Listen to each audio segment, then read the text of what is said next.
The phone rang at 9:47 p.m. on a Tuesday. I remember the exact time because I was reviewing quarterly portfolio reports for my clients, and the timestamp on my laptop screen seemed to burn into my memory the moment I heard her voice. "Is this Mrs. Sterling?" The voice was young, shaky, clearly crying. "Yes, this is Victoria Sterling." "Who is this?" "My name is Emma Walsh. I work with your husband Ryan." A pause, then a sob. "I'm sorry to call so late, but I didn't know who else to talk to." I set down my pen and closed the laptop. In my line of work as a financial advisor, you develop an instinct for when someone's about to deliver devastating news. The same way clients call after hours when they've made catastrophically bad investment decisions they can't face in daylight. "What can I help you with, Emma?" "I'm pregnant." The words tumbled out in a rush. "With Ryan's baby. He said he was going to leave you for me, but it's been 3 months and nothing's happened. I'm scared and confused, and I needed to talk to you woman to woman." The silence stretched between us. I could hear her breathing, waiting for me to scream, to cry, to rage. Instead, I felt something cold and analytical click into place in my mind. The same mental state I entered when reviewing a client's financials and discovering they'd been making terrible decisions that would cost them everything. "Emma," I said calmly, "how old are you?" 24. "Why? And how long have you been seeing my husband?" "About 8 months. But Mrs. Sterling, I didn't know he was married at first. He told me he was divorced, and then later he said you were separated and living apart, and then—" "Emma, I need you to stop talking for just a moment." I walked to my home office window, looking out at the BMW and Mercedes in our driveway, both titled in my name. "I have some questions, and I need honest answers." Can you do that? "Yes, ma'am." "Has Ryan told you about his financial situation? His income, his debts, his assets?" She sniffled. "He said he makes good money in medical device sales. He's always taking me to nice restaurants and buying me things. He bought me a Tiffany bracelet for my birthday." I closed my eyes. Medical device sales. Ryan worked in insurance, barely pulling in $40,000 a year. And that Tiffany bracelet? Probably put on one of the credit cards I'd been getting statements for. Credit cards I thought he'd closed. "Emma, I want you to listen to me very carefully. My husband has been lying to you about more than just his marriage status.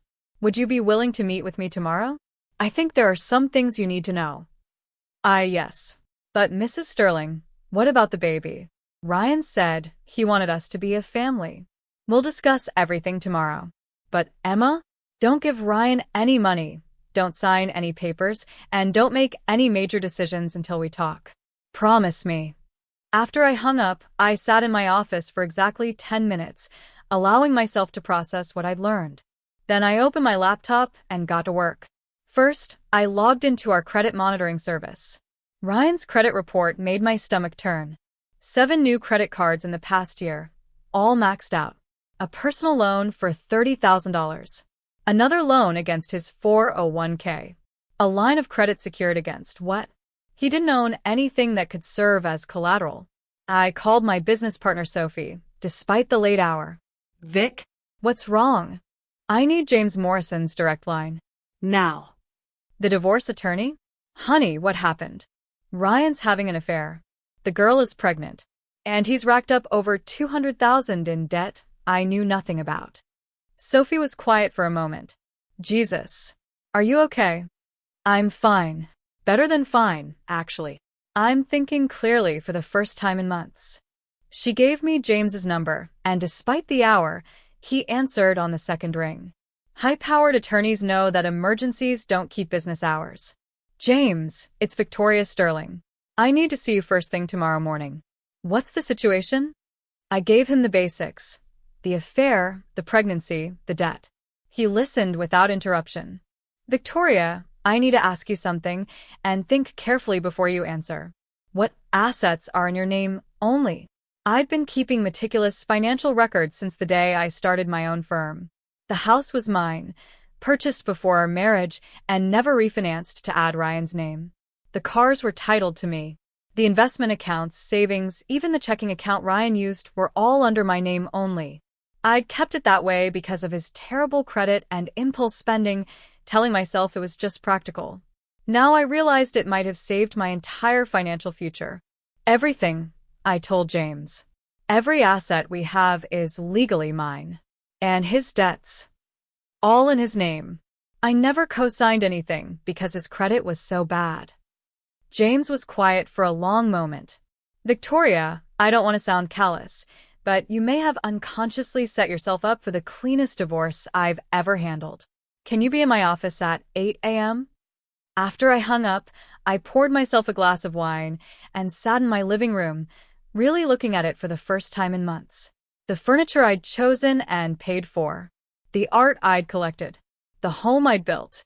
Ryan wouldn't be back until Thursday. He was on a business trip that I now realized was probably time with Emma. That gave me 2 days to prepare. I opened my laptop again and began creating a comprehensive financial analysis. Assets, debts, income streams, expenditures. Everything organized in neat spreadsheets with supporting documentation. By the time I went to bed at 2 a.m., I had a complete picture of our financial situation. More importantly, I had a plan. The next morning, I dressed in my best navy suit, the one I wore to close major deals. Emma had agreed to meet me at a coffee shop downtown after my attorney meeting. James's office overlooked the financial district, and sitting across from him in his corner conference room, I felt like I was about to negotiate the most important deal of my life. "I've reviewed everything you sent me," he said, spreading documents across the mahogany table. "Victoria, your husband is in serious financial trouble. This isn't just overspending, this is heading toward bankruptcy territory. What are my obligations?" None. "Since you never co-signed on any of his debts and all assets are in your name, you're completely protected. In fact," he paused, consulting his notes. "If he files for divorce thinking he's entitled to half your assets, he's in for a very unpleasant surprise." Meaning that debt-to-asset ratio means even if a court tried to award him half of everything, which they won't, given the circumstances, it wouldn't be enough to cover what he owes. He'd essentially be judgment-proof. I smiled for the first time in 12 hours. "So, if I wanted to file first, you'd keep everything you built, and he'd keep all the debt he accumulated. Clean break. Draw up the papers." That afternoon, I sat across from Emma in a quiet corner of a coffee shop, watching her nervously stir her decaf latte. She was pretty in a young, unpolished way that made me understand Ryan's attraction. She was also clearly in over her head. "Thank you for meeting me," she said. "I know this must be hard for you. Emma, I'm going to be direct with you, because I think you deserve the truth. Ryan has been lying to you about almost everything." I slid a folder across the table. "This is his real financial situation." She opened it, and her face went pale as she scanned the credit reports and loan documents I'd printed. "I don't understand," he said. "He makes 6 figures. He's always paying for dinner, buying me things. With credit cards and loans. Emma, my husband is broke. Worse than broke. He's drowning in debt." Her hands were shaking as she closed the folder. "But the baby, he said he could take care of us." "With what money?" "Emma, I've been supporting Ryan for our entire marriage. I paid off his student loans, his credit cards, his car. I even paid for his mother's surgery last year.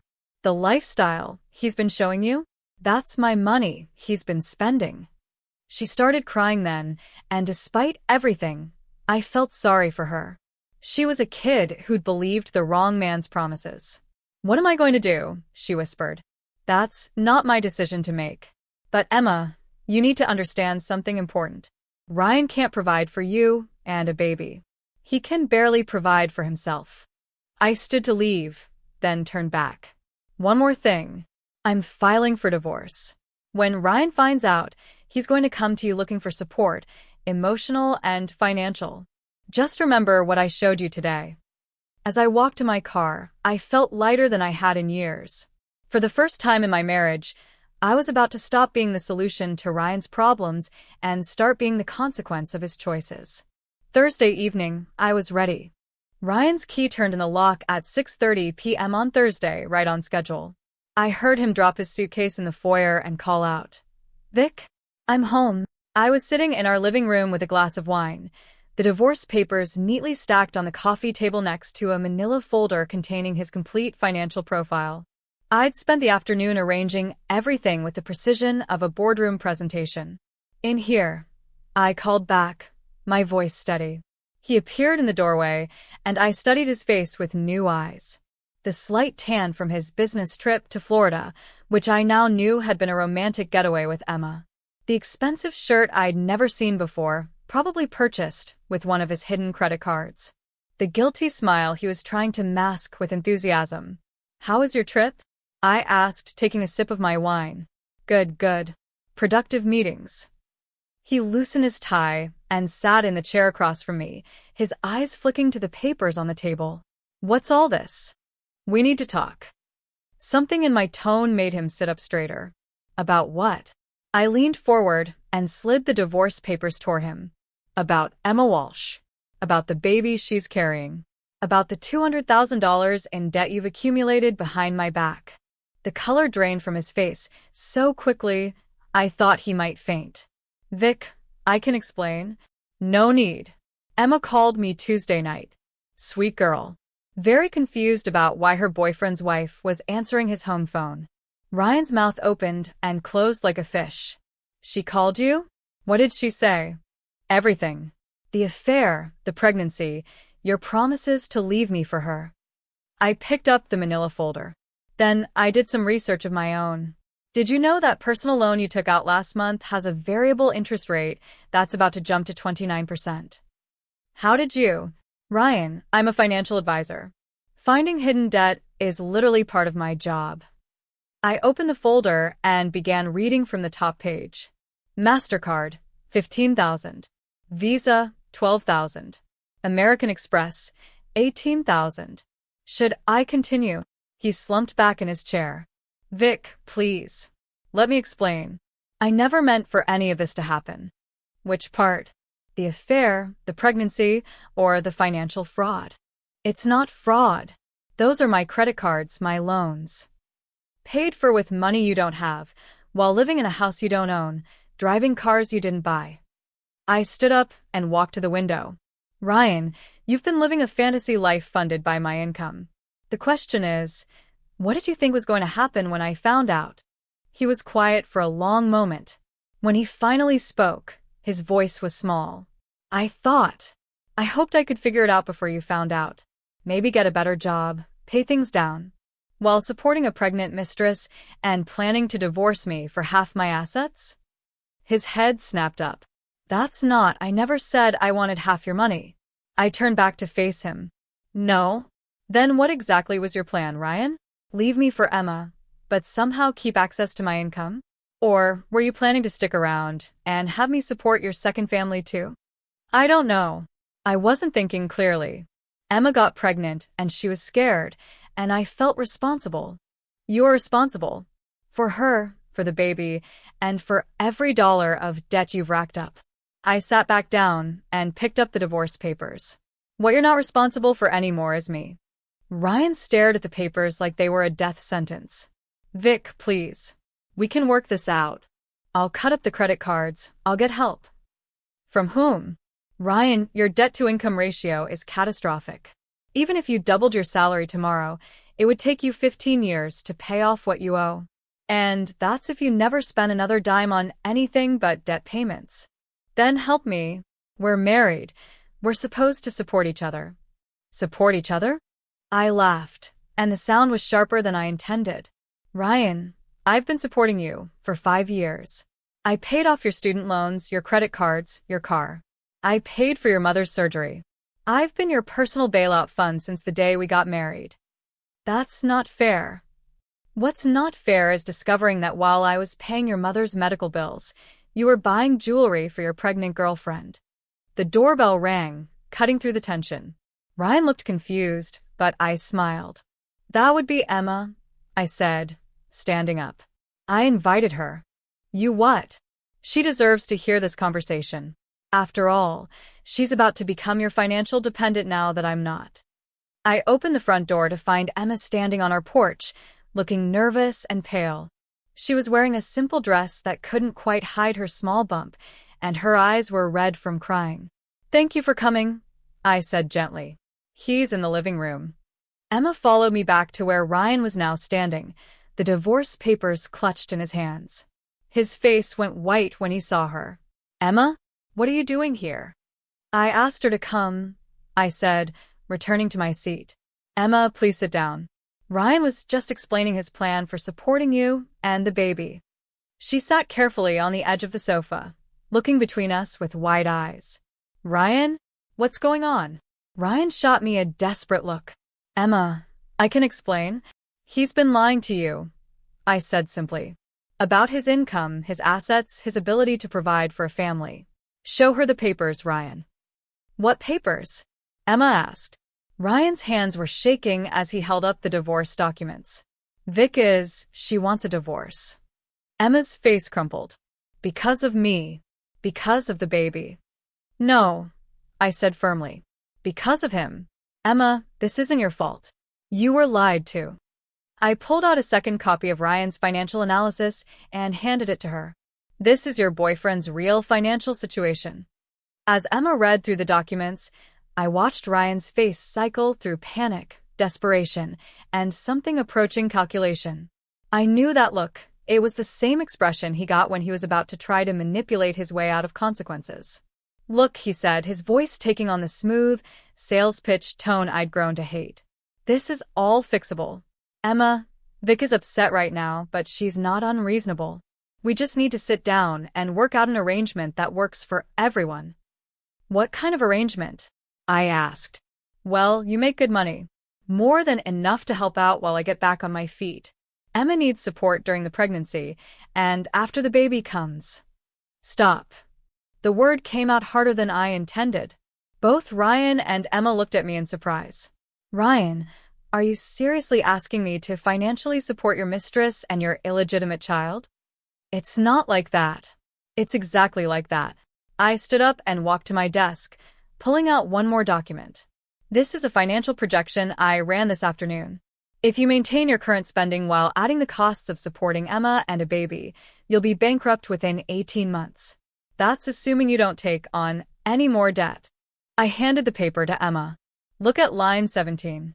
That's what Ryan can actually afford to pay in child support based on his real income, after minimum debt payments." Emma's face went white as she read the number. $400? A month? "That's optimistic," I said. "It assumes he doesn't lose his job when his employer finds out about his credit situation. A lot of sales positions require clean credit reports." Ryan was beginning to panic now. "Vic, you can't just abandon us like this. What about the baby? What about Emma? What about them?" I picked up my wine glass and took a deliberate sip. "Ryan, you created this situation. You made promises you can't keep to a woman you led to believe you could provide for her. You accumulated massive debt while living off my income. These are your consequences to manage." Emma was crying now, staring at the financial projections. "Ryan, is this true? Can you really only afford $400 a month?" Ryan looked between us desperately. "Emma, don't listen to her. She's just angry. She's trying to turn you against me." "I'm showing her facts," I corrected. "Numbers don't lie, Ryan. Your credit report doesn't lie. Your debt doesn't lie." "But you love me," he said, and for a moment he sounded like the charming man I'd married. "We can get through this together. We always have." "No," I said quietly. "I got us through things. I cleaned up your messes, paid your debts, covered your mistakes. And while I was doing that, you were building a secret life with someone else using my money." I walked to the coffee table and picked up a pen, then signed the divorce papers with decisive strokes. "Emma," I said, not looking at Ryan, "you're young and you have options. But whatever you decide, understand that Ryan can't be the provider he pretended to be. He's broke, in debt, and has proven he'll lie to anyone, including the people he claims to love, to avoid facing reality." Emma was staring at Ryan like she was seeing him for the first time. "You said you made 6 figures. You said you could take care of us." "I can," Ryan insisted. "Emma, don't let her poison you against me. We can make this work." With what money? Emma's voice was rising. You owe $200,000. I make more than you do waiting tables. The room fell silent except for Emma's quiet sobbing. I felt sorry for her, but I also felt something I hadn't experienced in years, complete clarity about what needed to happen next. I'm going to my office to give you two some privacy, I said, standing up. Emma, my offer from yesterday stands. If you need help figuring out your options, I'm happy to connect you with resources. Ryan, I looked at my husband, soon-to-be ex-husband, for a long moment. You have 30 days to find somewhere else to live. I suggest you start by calling your mother. As I walked toward my home office, I heard Ryan begin another desperate sales pitch to Emma about how they could make it work, how love would conquer all, how this was just a temporary setback. But I also heard something else. Emma asking him direct questions about money, about his debts, about his real income. Questions he couldn't charm his way out of answering. For the first time in 5 years, Ryan's problems were no longer my problems to solve. And it felt like freedom. Margaret Sterling called at 7 a.m. the next morning. I was in my kitchen, enjoying my first peaceful cup of coffee in years, when my phone buzzed with mother-in-law on the caller ID. I almost didn't answer, but curiosity won out. Victoria, we need to talk. Margaret's voice had that imperious tone she used when she was about to deliver a lecture about my failures as a wife. Good morning, Margaret. How can I help you? Ryan told me everything. How could you abandon that poor girl when she's carrying your husband's child? I took another sip of coffee and walked to my window, looking out at the garden I'd planted and maintained myself. Margaret, I'm not abandoning anyone. I'm simply declining to financially support Ryan's affair. That baby is innocent in all this. And Emma is just a child herself. Emma is 24 years old, and the baby is Ryan's responsibility. If you're concerned about their welfare, perhaps you should talk to your son about getting a second job. Victoria Sterling, I raised you better than this. I paused, coffee cup halfway to my lips. I'm sorry, what? You know what I mean. Family takes care of family, no matter what. That baby will be my grandchild, and you're acting like it's none of your concern. Margaret, I said carefully, you didn't raise me at all. You're my mother-in-law, not my mother. And you're right. That baby is none of my concern. It's Ryan's. Don't be smart with me, young lady. I know you make good money with that little business of yours. That little business has been supporting your son for 5 years. It also paid for your cardiac surgery last year, if you've forgotten. The line went quiet for a moment. When Margaret spoke again, her tone was less certain. That's different. That was family. And Emma isn't family. She's the woman your son was cheating with while I was paying your medical bills. Victoria, please. I know Ryan made mistakes, but that girl needs help. She doesn't have anyone else. I set down my coffee cup and rubbed my temples. Margaret, let me ask you something. Do you know how much debt your son has accumulated? I know he's had some financial difficulties. $200,000. That's not some difficulties.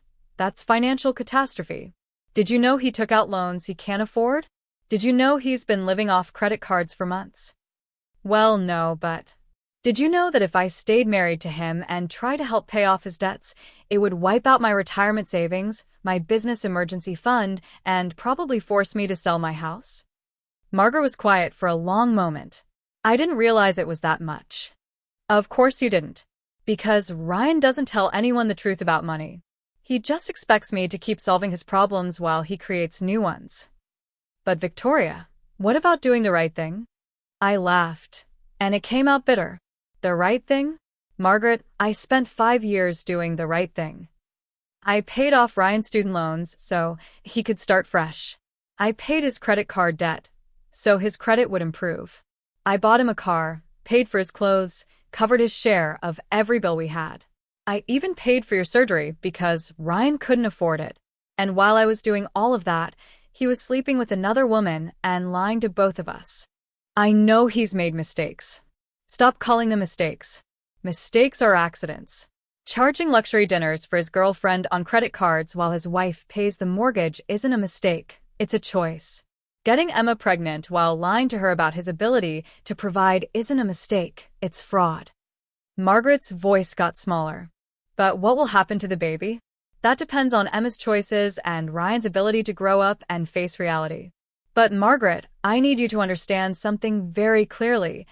I am not responsible for the consequences of your son's decisions. Not anymore. You're being very cold about this. I'm being realistic. If you want to help Emma and the baby, you're welcome to do that. But don't expect me to fund Ryan's second family while he continues to make irresponsible choices. After I hung up, I realized my hands weren't shaking.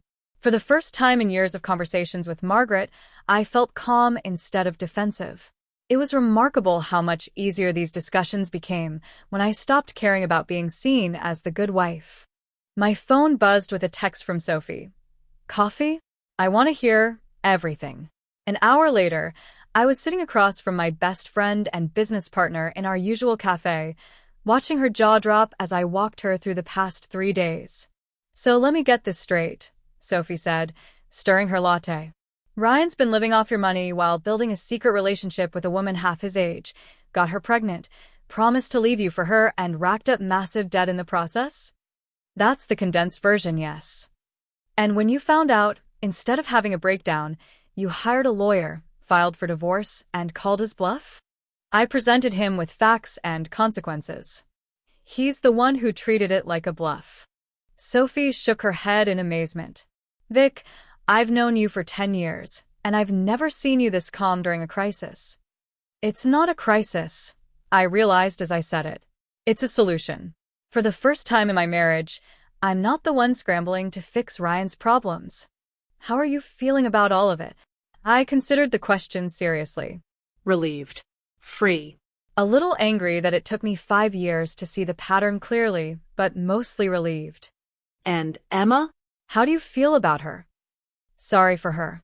She's young and was lied to extensively, but she's not my responsibility to fix. Sophie leaned forward. You know people are going to judge you for this, right? There's going to be talk about you abandoning a pregnant woman. Let them talk. Anyone who thinks I should financially support my husband's mistress and her baby while he declares bankruptcy is welcome to volunteer their own money for the cause. Margaret called you, didn't she? I nodded. This morning. Apparently, I should be taking care of family. By that logic, Emma should be asking her own family for help, not expecting her boyfriend's ex-wife to play sugar mama. My phone rang. Ryan's number. I declined the call, then declined it again when he immediately called back. He's been trying to reach me all morning, I told Sophie. I'm sure he has some new angle he wants to try. The phone buzzed with a text. Vic, please. Emma left last night. She won't answer my calls. We need to talk.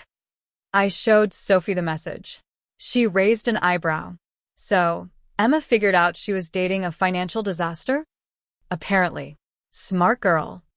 Are you going to respond? There's nothing to discuss. The divorce papers are filed. I've been clear about my position, and Emma made her own decision based on the facts. Another text. My mom said you were cruel to her on the phone. That's not like you. I typed back. Being honest about reality isn't cruel. Being lied to for years is. Sophie was watching my face. You know what I think. What? I think this is the first time since I've known you that you're prioritizing your own well-being over keeping everyone else comfortable. She was right. For years, I'd been managing everyone's emotions, solving everyone's problems, making sure everyone was happy, except myself. I'd been so busy being the responsible one that I'd forgotten I had the right to protect my own interests. The weirdest part, I said, is that I don't feel guilty. I thought I would. I thought I'd feel terrible about Emma, about the baby, about Ryan having to face his debts alone. But I don't. Because you know this isn't your fault. Exactly. Ryan created this situation through a series of deliberate choices. Emma got involved with a married man who lied to her. Margaret raised a son who expects women to solve his problems. None of that is my responsibility to fix. My phone rang again, this time an unknown number. I almost ignored it, but something made me answer. Victoria? This is Emma. I glanced at Sophie and mouthed Emma to her. Hi, Emma. How are you? I wanted to thank you, she said, her voice steadier than it had been 2 days ago, for showing me the truth about Ryan. You don't need to thank me for that. Yes, I do. I was about to make the biggest mistake of my life. I was going to quit my job, move in with him, and let him take care of me. She laughed bitterly. Take care of me with what? What are you going to do now? I'm moving back home with my parents for now. My dad's a CPA, and he's helping me understand my options. I wanted you to know that I'm not going to ask Ryan for anything he can't afford. The baby and I will be fine. I felt a wave of respect for this young woman I barely knew. Emma, that takes real strength. I learned it by watching you. The way you handled everything. So calm, so clear about what you would and wouldn't accept. I want to be like that. After Emma hung up, Sophie was staring at me with something like awe. What? Do you realize what just happened? You didn't just extract yourself from a bad situation. You showed that girl how to do the same thing. You might have changed the entire trajectory of her life. I just told her the truth. Sometimes that's the most powerful thing you can do.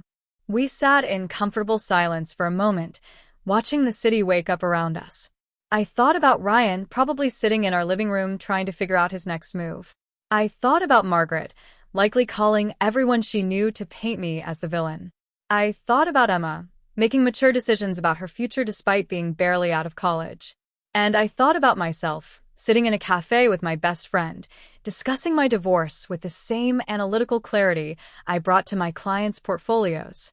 Sophie, I said finally, I think this is the first time in 5 years that I felt like myself.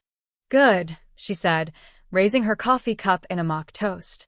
Because the Victoria I know doesn't let anyone walk all over her. It's nice to have her back.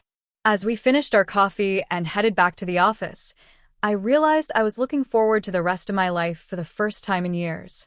No more financial crises that weren't my fault. No more emotional manipulation. No more being the solution to problems I didn't create. Just me, my business, my house, and my choices. It felt like victory. 6 months later, I was sitting in my newly renovated home office, reviewing the quarterly reports for Sterling Financial Advisory. The business had grown by 30% since my divorce was finalized. Apparently, word had gotten around about the financial advisor who'd cleanly extracted herself from a disastrous marriage, and other high-earning women wanted that kind of strategic thinking applied to their portfolios.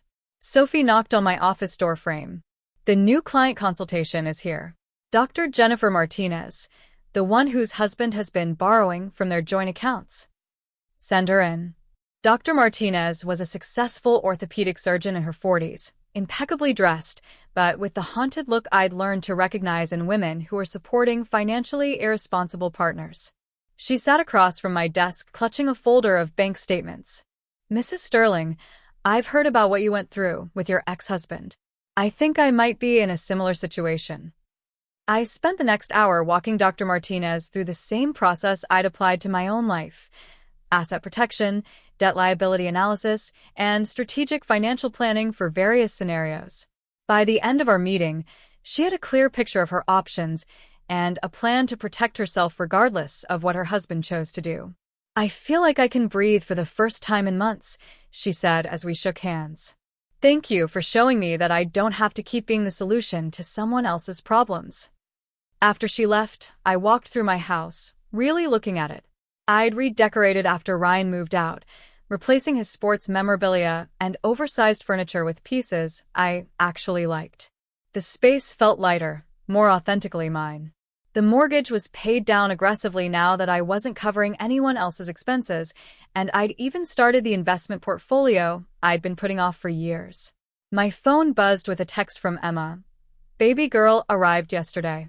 7 pounds 3 ounces. Thought you'd want to know we're both healthy and doing great. I smiled and typed back. Congratulations. I'm so happy for you both. Emma had moved back to her hometown and was living with her parents while finishing her degree online. Her father, the CPA, had helped her navigate the legal aspects of establishing paternity and child support. Ryan was paying the court-ordered minimum, which, as I'd predicted, was about $400 a month after his debt payments. He'd declared bankruptcy 3 months after our divorce was finalized. The house, my house, had been protected from his creditors because it was solely in my name, but he'd lost his car and had to move in with Margaret permanently. According to Sophie, who still heard gossip through mutual friends, he was working 2 part-time jobs and seemed genuinely shocked that his charm couldn't negotiate him out of his financial consequences. Margaret had stopped calling me entirely after I'd sent her a polite but firm letter explaining that while I wished her son well, I would not be participating in any family gatherings or providing any financial assistance going forward. She'd apparently told everyone who would listen that I was cold-hearted and had abandoned the family. The few people who'd confronted me about it had quickly backed down when I'd shown them Ryan's debt totals. The doorbell rang, interrupting my thoughts. I opened it to find a delivery man with an enormous bouquet of flowers. "Victoria Sterling?" "That's me." He handed me the arrangement, 24 white roses with a card that read, "To the woman who taught me what self-respect looks like. Thank you for everything. Emma. I was still smiling at the card when my phone rang. Sophie's number. "Turn on Channel 7 News," she said, without preamble. "Right now." I grabbed the remote and switched on the TV, finding the local evening news just as they were introducing a segment called Women and Wealth, Taking Control of Your Financial Future. Tonight, we're speaking with Victoria Sterling, founder of Sterling Financial Advisory, about a growing trend of women seeking financial independence advice after discovering their partner's hidden debts. I watched in amazement as they showed clips from an interview I'd done the week before, interspersed with statistics about financial infidelity and segments about women who'd successfully protected their assets during difficult divorces. The reporter concluded by calling me a leading voice in the financial empowerment movement. "Sophie, did you see?" "I'm recording it," she interrupted. "Vic, do you realize what this means? You're not just running a successful business anymore, you're leading a movement. You're showing women that they don't have to be victims of other people's financial decisions." After we hung up, I sat in my living room, looking around at the life I'd built. The house that was fully mine. The business that was thriving. The peace that came from knowing that every financial decision was mine to make, and mine to live with. My laptop chimed with an email from a potential new client. "Dear Ms. Sterling, I saw your interview on the news tonight. My husband has been hiding credit card debt, and I think he might be having an affair. I make significantly more money than he does, but I'm scared about what divorce might mean financially. Could we schedule a consultation? I want to be as smart about this as you were." I forwarded the email to Sophie with a note. "Add her to Monday's schedule. And I think we need to start a weekly seminar series, Financial Self-Defense for High-Earning Women." As I got ready for bed that night, I thought about Ryan. I hoped he was learning to live within his means, to be honest about his capabilities, to take responsibility for his choices.